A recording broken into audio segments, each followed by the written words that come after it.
मुद्द्यावरून कुठेतरी विरोधकांनी आवाज उचललेला पाहायला मिळतो. नेमकं सर काय आहे? नाही, एक लक्षात घ्या की पहिल्यांदा ह्या कायद्यामध्ये अर्बन नक्षल या शब्दाचा वापर झाला आणि या शब्दालाच आमचा विरोध होता. अर्बन नक्षल नावाची संज्ञा ती एक्सप्लेन करा. मग बावनकुळेंच्या समितीमध्ये पहिल्या 3 मीटिंगमध्ये आम्ही सांगितलं की आम्हाला मान्यच नाही हा कायदा. मग या कायद्याचं प्रिएम्बल बदलण्यात आलं. तुम्ही जर पहिल्याचा कायदा आणि आत्ताचा कायद्याचं पुस्तक बघितलं, बिल बघितलं, तर तुम्हाला दिसेल की प्रिएम्बल म्हणजे तो शीर्षक आहे तेच बदलण्यात आलं. आता ज्या संघटना बॅन केला आहेत त्या बॅन केलेल्या संघटनेपुरताच हा कायदा मर्यादित आहे.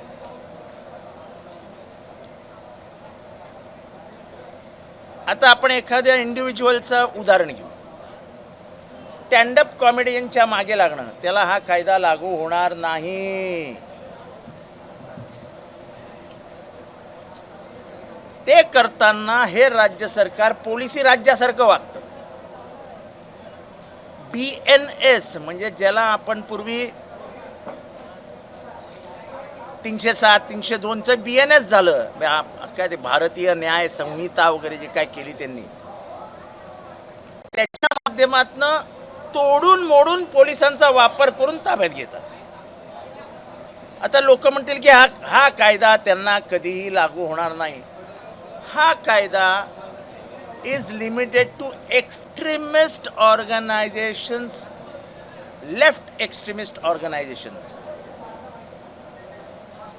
हा आपल्या देशातलं पहिलं राज्य एक आहे. तर आत्तापर्यंत 4 राज्यांनी हा कायदा पारित केला आहे.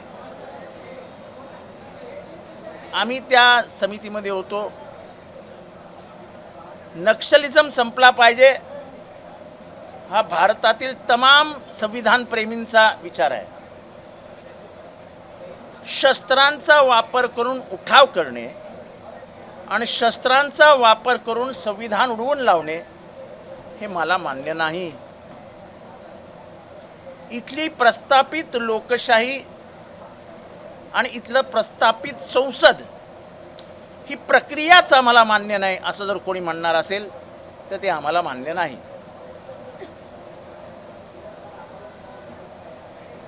त्यामुळे हा कायद्याचा पूर्ण अभ्यास करून ह्याच्यात जे जे बदल आम्ही सुचवले ते सगळे बदल सरकारने मान्य केले. आणि मला वाटतं की ह्या कायद्याचा वैयक्तिक स्वरूपास कोणाविरुद्धही गैरवापर होऊ शकणार नाही.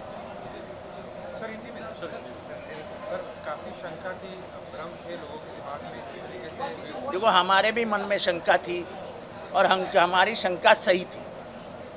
आप देखिए, पहला जो कानून आया उसका प्रिएम्बल वेग था, ऑर्गेनाइजेशंस एंड इंडिविजुअल्स था. उसको कोई विचारधारा से जोड़ा नहीं गया था. पर अभी उन्होंने कहा है कि लेफ्ट एक्सट्रीमिस्ट ऑर्गेनाइजेशन हमारे देश में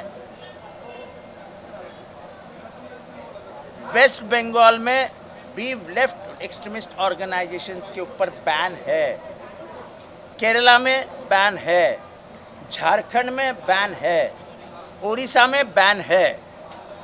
ऐसे बैन किए हुए संगठन से संपर्क रखना, उनका सदस्य होना, उनके लिए ये कानून लागू है और किसी को भी इस कानून के दायरे में नहीं लिया जा सकता है. कोई इंडिविजुअल अगर सरकार के खिलाफ बात करता है तो उसको इस कानून के दायरे में ये सरकार नहीं ले सकती है. ये सरकार भारतीय न्याय संहिता का उपयोग करके उसको तोड़ मरोड़ के लोगों को हरास कर रही है. वो पुलिस ही राज है. हम तो कहते ही हैं कि ये सरकार फैसिस्ट है. हम किधर रुकते हैं? अगर ये गुनाह है और इस कानून के दायरे में आता है तो मैं आज कहता हूँ, आज अभी इस जगह पे, कि ये सरकार फैसिस्ट है, ये सरकार डकैती करती है, ये सरकार लुटारू की सरकार है, यह सरकार भ्रष्ट है। अगर ये सब इस कानून के दायरे में आने की शक्य संभावना है तो मैं आज आरोपी बन जाऊंगा। सर, मंगळवारी रात्री कर्मचाऱ्याला, कॅन्टीनच्या कर्मचाऱ्याला मारहाण झाली. त्याच्यावर गुन्हा नोंदवला जाणार नाही. सत्तेमध्ये असलेला एकही आमदारावरती मर्डरचा गुन्हा असलेल्या माणसाला लपवतात, तर कानफडत मारलेल्या माणसावर गुन्हा घेतील. तुम्ही सावध राहा. उद्या तुम्हाला जरी मारलं एखाद्या आमदाराने, सत्ताधारी, काही होणार नाही. राज्याचे मुख्यमंत्री म्हणतात आहेत की तक्रारीच्या अनुषंगाने आम्ही शोध करत आहोत, पोलीस हो कारवाई हो करतात. सर, तुमचं दिल्ली बरोबर. में बताइए, चीफ मिनिस्टर ने कहा कि इस बारे में किसी को कंप्लेंट करना जरूरी नहीं है, पुलिस उनकी एक्शन ले सकती है, लेकिन अभी तक कोई देखो action ऐसा नहीं है लिया है। कि पुलिस एक्शन ले सकती है, ऐसा कह के पुलिस दल का अपमान हो रहा है। हमारी पुलिस नपुंसक नहीं है। हमारी पुलिस को जो हथकड़ियां लग गई है, पैरों में जो बेड़ियां डाली गई है, उसके लिए पुलिस जो कार्रवाई करनी चाहिए वो कार्रवाई नहीं कर पाती है। वो मुख्यमंत्री को भी मालूम है। सर, इसके साथ मुख्यमंत्री स्वयं, ऐसे कई हम बताने वाले हाउस में, कई जगहों पे मुख्यमंत्री पे ही दबाव लाया जाता है कि ये मत करो। जब कोएलिशन की सरकार होती है तो मुख्यमंत्री कभी कभी हट जाते हैं। जैसे थाना का एक मर्डर केस है, सबको मालूम है मर्डर किसने किया है, पुलिस को मालूम है मर्डर किसने किया है। स्वयं मुख्यमंत्री ने वो फैमिली को कहा था मैं तुम्हें न्याय दूंगा, लेकिन वक्त आने पे अब मुख्यमंत्री भी कुछ नहीं कर पा रहे क्योंकि दबाव है, कुछ करो मत। वैसे पुलिस को कहा जाता है करो मत, उसमें क्या है? 2,500 करोड़ रुपए का जमीन घोटाला है, 2,500 करोड़ रुपए का। मुख्यमंत्री स्वयं कह चुके हैं कि ये घोटाला है, लेकिन इंक्वायरी आगे नहीं बढ़ रही है। उनको समझ में आता है कि मंत्रिमंडल के एक उनके सहकारी कह रहे हैं कि रुको, इसमें करो मत, क्योंकि उस मंत्रिमंडल के मंत्रियों का भी इसमें हाथ है। सर, कैंटीन वाले को लेके संजय गायकवाड़ ने कुछ नहीं होगा। आपको अगर उम्मीद है होगा तो मैं दावे के साथ कहता हूं कि कुछ नहीं होगा। सर, उन्होंने कहा है कि साउथ इंडियन केटरर था इसलिए ऐसा हुआ, मराठी लोग ऐसा नहीं करते। क्या ये जानबूझ ये के गलत है, नॉन ये गलत है, मराठी ये को गलत है, बात- ये गलत है, ये गलत है।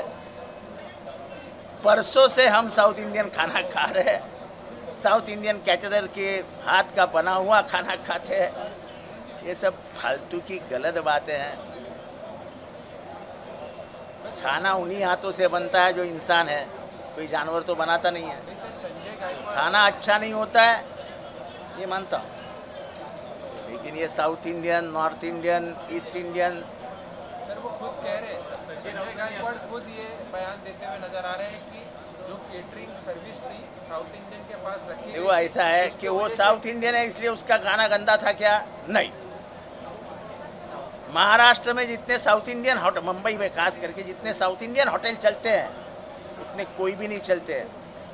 अरे हाँ, ऐसे कई मुंबई के लोग हैं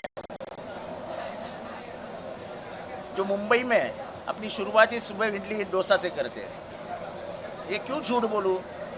मेरे घर का दिन का नाश्ता ही शुरू होता है इडली सांभर से। प्रश्न ये है उसमें क्या है? एक नया विवाद खड़ा हो रहा है कि साउथ किया इंडियन जा वर्सेस रहा है। ऐसा है, ऐसा ये किया जा रहा है, ये किया जा रहा है और इसका तो हम विरोध करते हैं।